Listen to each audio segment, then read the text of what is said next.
Hey everyone, welcome back to my channel. If you're new here, my name is Erica and I make videos all about making and selling candles. If you guys are interested in checking out what my Etsy shop looks like, or if you want to see any of my merch designs, you guys can check out the first links in the description box below. But oh my gosh, you guys, we hit 20,000 subscribers and it's kind of insane. I would have never imagined that before the end of the year I would have hit 20,000 people that are subscribed and wanting to follow me along with my candle journey. I can never thank you guys enough, but I did want to do this little giveaway to celebrate and kind of give back to you guys and say thank you for all the love and all the support that you guys give to me on a daily basis.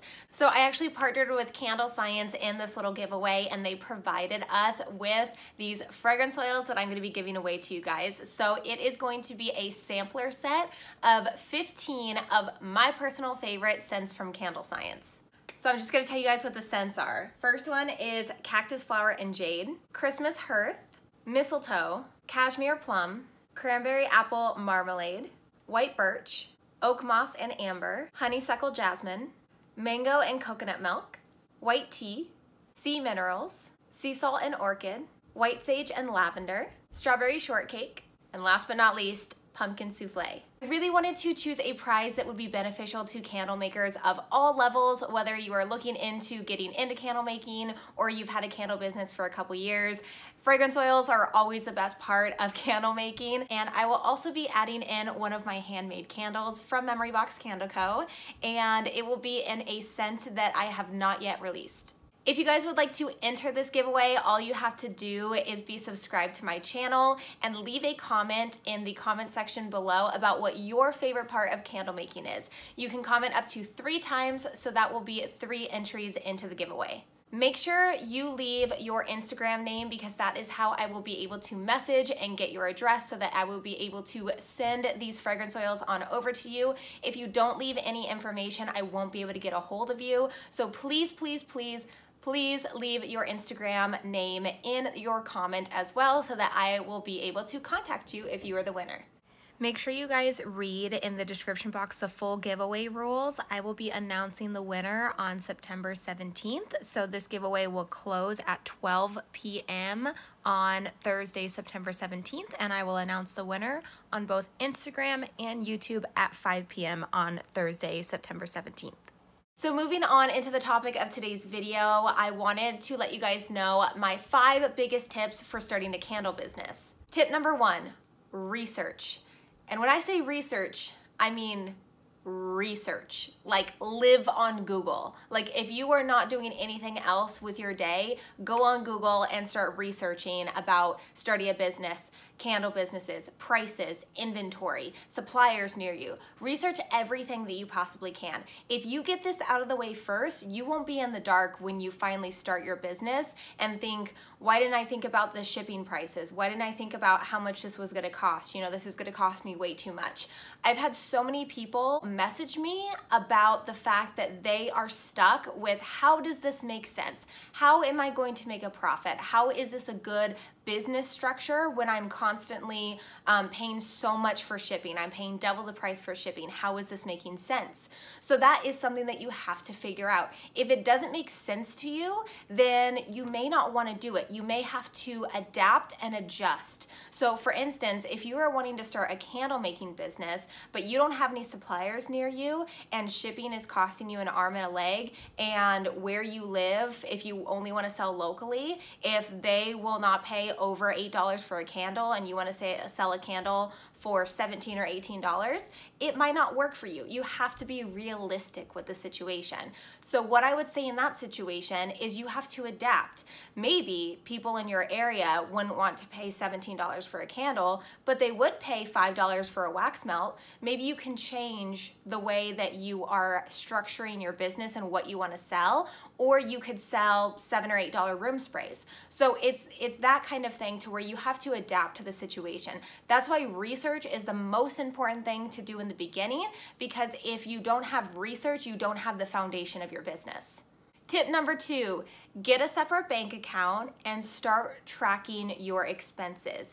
This is so important. You do not want to conflate your regular money in your bank account. Let's say you're working a full-time job and you have that money in there, and then you have your business expenses all in the same bank account. It can get really messy for you and your CPA. So just to kind of make things a lot easier for you, go and open a separate bank account. When I did that, I didn't necessarily get a business bank account. I just opened up another account and use it for business purposes. You also need to have some way to track your expenses, to track your profits and loss, to track where your money is going. Because if you don't know where your money is going, you don't know how much money you're making, you don't know, you could be in the red, you could be losing money. So you have to make sure that you are keeping track of what is going in, what is going out, and how much money you are actually making. Personally, I highly recommend very modern, updated softwares that you can use on an app on your phone, such as GoDaddy or QuickBooks. I personally use QuickBooks. It integrates with TurboTax at the end of the year, so all your information just goes in there. I'm able to pay quarterly taxes, so I don't have all this build up of taxes that are needing to be owed at the end of the year. It is incredible. I absolutely love it so much, and no, I'm not sponsored by them. I wish I was. I wish I had some sort of code for them because I will promote them like crazy. But that is just something that you guys need to get. You can do Excel spreadsheets, but I just feel like that's so much work for the type of technology that we have available. You don't need to do things by hand. You don't need to sit there with a pen and paper and keep track of everything. I don't keep track of any physical receipts.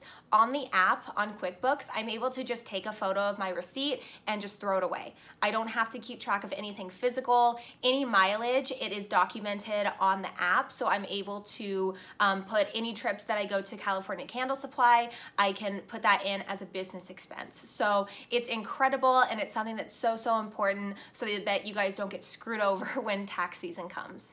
Tip number 3, organize your space. Now, if you guys know, I am the most disorganized person ever, but I try my best. And as I'm saying that, this area over here is a complete disaster. So I need to take my own advice for it, but I have taken little steps to make it a little bit easier when it comes to organizing. So for instance, the shelf behind me, I have all of my jars and vessels and tins that haven't been used yet over here.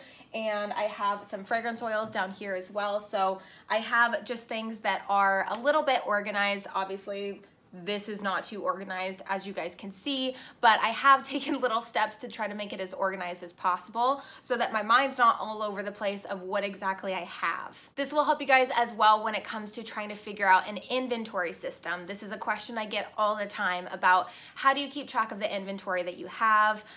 Do you have any inventory? You know, how exactly are you doing that? And to be honest, you guys, I haven't figured out something that I would feel comfortable enough to share with you guys, but once I do, I will definitely be making a video on that. But I don't just want to make a video on something that I don't personally use or that I'm not doing myself. So I want to make sure that I can incorporate that actually into my business before I share it with you guys. But getting organized will be the #1 step that you guys will be able to kind of clear your mind and know exactly what supplies you have, what supplies you need, and how many candles, etc. that you have in stock. Tip number 4, create a schedule for yourself. Something I'm still working on because I feel like I have so much to do and I don't know necessarily what days are best to do it and how much I should be getting done in one day. So I highly recommend this, especially to you more organized people and the people that are used to having planners and lists. Create a schedule for yourself so that you guys know what you're getting done that day, whether it's making candles, checking on inventory, ordering supplies, designing labels, whatever it is that you guys are needing to work on that day. Create a schedule so that you guys feel like you are getting something accomplished and getting it done. When you run your own business, you are your own boss, you are your own person that you were supposed to be listening to, which has its positives and negatives. You're able to take a day off if you want to, but you also need to hold yourself accountable. You have to be responsible and you have to make sure that you are getting stuff done.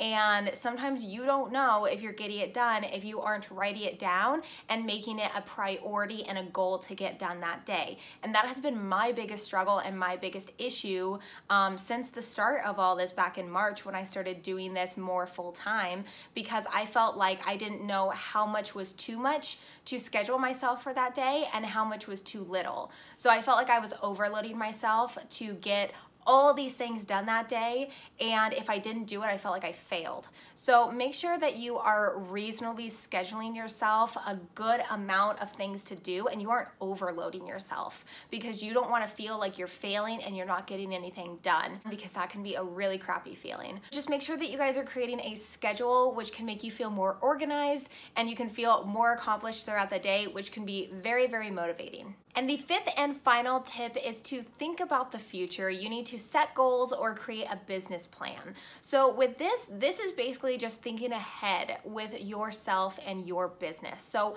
what do you want? What do you want your business to be? If you want your business to be a giant corporation like Yankee Candle or Bath and Body Works, your path would be so much different than somebody that just wants to sell locally at farmers markets on the weekend. So you have to tell yourself, what exactly do I want? Do I want to eventually hire employees? Do I want to just do this all by myself? Do I want to sell only online, or do I want to sell online and also to people that are friends and family or other people in my town? Do I want to do wholesale orders? Because if you want to do wholesale orders, that will affect the way that you price your candles. So you want to make sure that you're pricing your candles high enough so that when it's cut in half, you are still making a profit. So these are all things that you need to think about. I know it's really hard sometimes when you're thinking about what's the right now, what's right now that I need to be doing, but you do have to eventually think about what is the long-term goal? What is the goal that I want to achieve for my business? Personally, for me, I haven't sat down and written out a business plan. I don't know 100% of what I want the future to be with my business, but one of the main things that I know for right now is that I want me to be the only person in my business. I want to do everything. I enjoy doing everything, but that works for me right now, and I don't know if that is going to be something I'm going to want 5 to 10 years from now. So that is definitely something to consider and think about, and I hope that you guys take some time to think about what you want for the future of your business and take some time with all the tips that I talked about in today's video. I really hope it helped you guys. I do get a lot of questions, just are very, very general questions of, hey, I love your videos. I want to start a candle business. What are some tips that you can give me for starting a candle business? So I feel like these tips will kind of lead you guys in the right direction when it comes to the business side of things. So I really hope that you guys enjoyed today's video, and don't forget to leave a comment for the giveaway if you guys want to enter to win these Candle Science fragrance oils. And I really appreciate all the love and support, and I still can't believe that I'm at 20,000 subscribers. It's kind of crazy, and I appreciate you guys so, so much. So if you guys enjoyed today's video, leave it a thumbs up, as well as subscribe to the channel if you haven't already.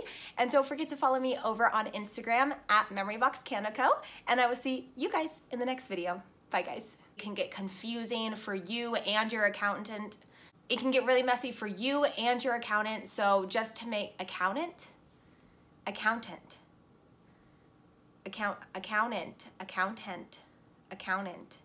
CPA.